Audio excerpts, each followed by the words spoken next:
उजनी धरणाच्या सांडव्यावरून पूर नियंत्रणासाठी भीमा नदी पात्रात सोडण्यात आलेल्या विसर्गामध्ये वाढ करून दिनांक 29 ऑगस्ट 2025 रोजी सकाळी 9 वाजता 51,369 क्युसेक एवढा विसर्ग सोडण्यात येत आहे। इतर विसर्गामध्ये आवश्यकतेनुसार वाढ होण्याची शक्यता आहे।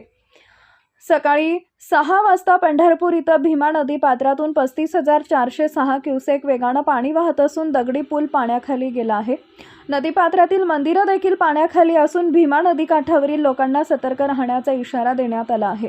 कृपया नदीपात्रात कुणीही उतरू नये आणि नदीपात्रात तत्सम साहित्य अथवा जनावरे असल्यास तात्काळ हलवण्यात यावे।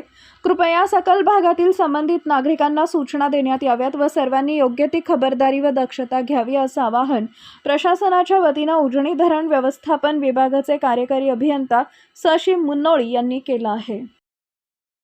ताज्या घडामोडी जाणून घेण्यासाठी शिवशाही न्यूज यूट्यूब चॅनलला सबस्क्राईब करा। आपण हा व्हिडिओ फेसबुकवर पाहत असाल तर फेसबुक पेज फॉलो करा आणि शिवशाही न्यूज.com या आपल्या वेबसाईटलाही भेट द्या।